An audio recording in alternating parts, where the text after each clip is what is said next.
Alright, so guys, yeah, we're back with another video. And as promised, we're going over a Zerg versus Zerg that I played, 2 weeks ago, approximately, 3 weeks ago. Yeah, so let's get into it. If you guys got a chance to use the burrowed roach method from last video, you guys got some elo points, some MMR.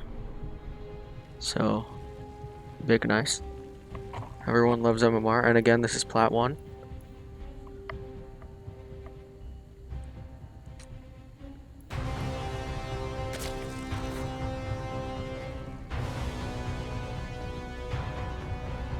Alright, so, and guys, I'm not just to show I'm not really good at this game. Like, I'm not super good.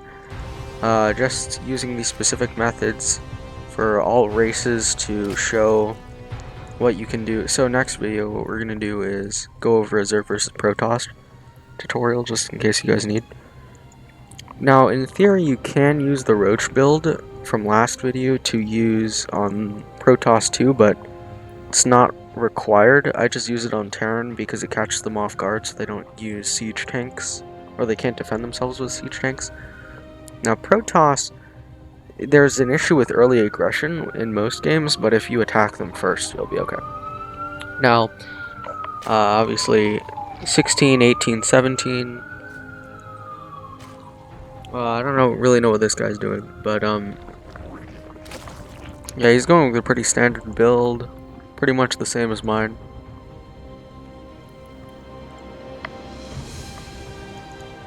Yeah, almost exact timings. I'll just speed it up a little bit. You don't want to see this. Now the thing is, this guy went with a very fast third, which I don't advise because the soonest that you should probably take your third is probably around 3:30, 2:30. That's a common error. Or not necessarily common, but it is an error that is sort of detrimental because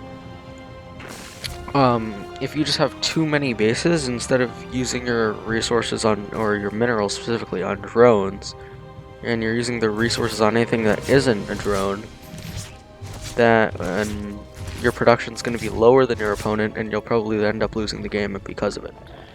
Now, as soon as the spawning pool finishes, you want to get meta boost. Just saying that. And as soon as the extractor finishes, you want to go 3 in gas. As soon as spawning pool finishes, you want to go Evo Chamber.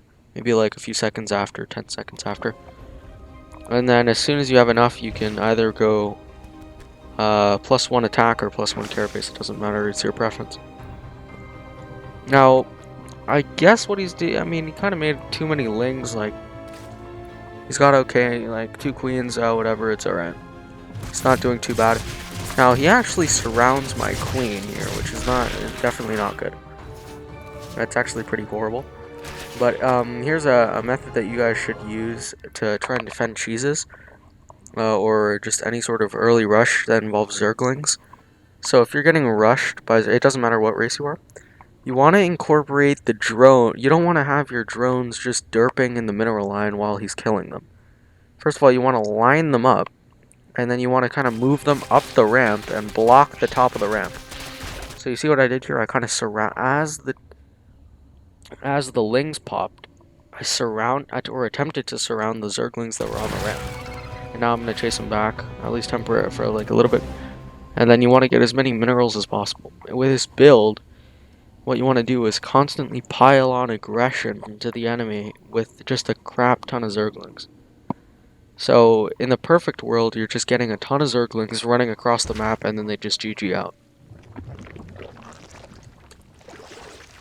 I mean, you guys could go Spinecrawler, but it's not really something that you really need.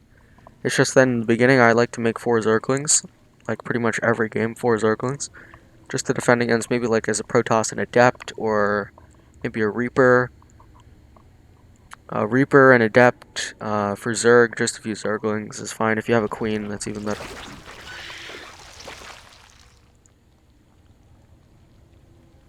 So now here's what I'm doing. I'm kind of...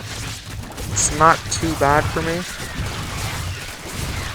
I don't have any upgrades upgrades, but he's got these queens. As you can see, the queens are actually completely destroying the army. He's popping transfuses, which is definitely the best. That's nice. Snipe a queen. Do I get another queen? Yo, I got 3 queens, so that's actually really good for me. As long as I 3 queens, a spine, and a ton of Zerglings. This amount of Zerg, and you see what he's doing here? He's kind of grouping up the drones as to not get surrounded. So I don't know if you guys have ever gotten worker rush before, but a typical method would be to line up your workers in this sort of the mineral line, in this area of the mineral line. So what the enemy would do if they're worker rush, I actually did this. My friend actually did worker rush. I don't know if you guys remember Ethan, but he worker rushed his way through here, and he got to actually gold by worker rushing by running through this little choke. And you want to get as many workers as you can to fit into this choke and attack straight here. So what he's trying to do is trying to stack up the workers so that I can't just surround them and destroy everything. Now I'm going straight into the main to try and stop all of this aggression and such. I think I sniped a queen here. Do I snipe it? Yep, I sniped the queen, which is all I really need. Because queens are pretty expensive. It's 150 minerals. And he's not really producing any queens here. But the thing that I was kind of ignorant towards was the fact that he has an overseer, or sorry, not overseer, overlord right there. So he knows exactly what I'm going to attack. I went with carapace plus 1 carapace, so this doesn't really matter what you get. But just in case your enemy happens to be going banelings as a counter to whatever you're going, you want to go carapace because you can actually survive a baneling hit. The lings can survive a baneling hit with like 2 HP left. So what I did here is I actually pulled out of gas, or I mean, you can pull out of gas, but I went into it again. Kind of just constantly, you gotta remember to queen inject, and then you're just stacking on tons of Zerglings. So this is my version right now. Yeah, I go into baneling nest, which is pretty okay. Not too, I mean, you could transition out of lings, but if you can just destroy the enemy with just lings, that would be the perfect scenario, and that could actually work. To just go only Zerglings, I've done it multiple times where you kind of just run like 2 base all in.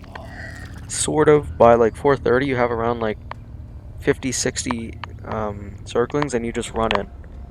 That could work. Now you see what I'm doing here. You guys, if you're low elo players, just listen up. If you see this, especially the fact that he doesn't have any upgrades and I have upgrades, it's really nice what I have here, because even though he has more stuff here, like he can pull the workers like to fight around here. That's what I would do. That's smarter, because the workers are kind of an underrated unit for attacking or like for defending your base. But you see these Zerglings around here. I'm actually getting some sort of a concave around his army. And you always want a concave because it allows more units to attack at the same time. So I'm suffering kind of a lot of losses here, but I'm also just piling on aggression. And this is really smart by him. He's trying to wall off the top of the ramp with queens so that I can just run in and destroy a bunch of drones. So good on this guy for that. But now he's going into roaches, which I don't actually, or he was going into roaches previously, but I wouldn't endorse this method. I would actually go baneling nest against this, because one good baneling connection can destroy my entire army. But the issue with roaches is roaches are a single target, and it takes 2 shots of 2 acid shots of a roach to kill a Zergling. So it's kind of horrible in like low numbers, and it's just gonna get surrounded and you're just gonna die. So like, I decide to back up. I'm like, okay, well, he's kind of piling up kind of a lot of Zerglings. I kill his Zerglings, and I'm backing up slightly, and then I go for this round. You took all the minerals from that cluster, you thief. And then if you just look at the supply counts, he's got 32 workers, he's got 24, but my bank is bigger to get more Zerglings.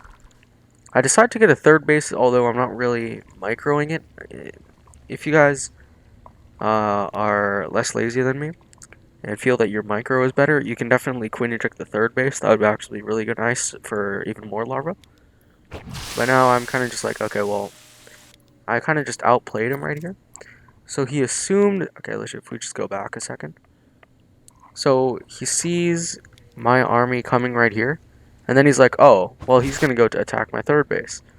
And then I just run straight up into the main, bypass everything, and then I just attack back. So now I have more surface area because I'm in a flat area. Surround the roaches, which is definitely what you want to do. More reinforcing Zerglings coming. And then he just reaches out.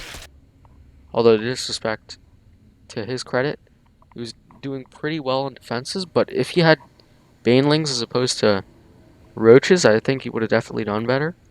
And if you ever face this, definitely remember to go Baneling Nest, alright guys?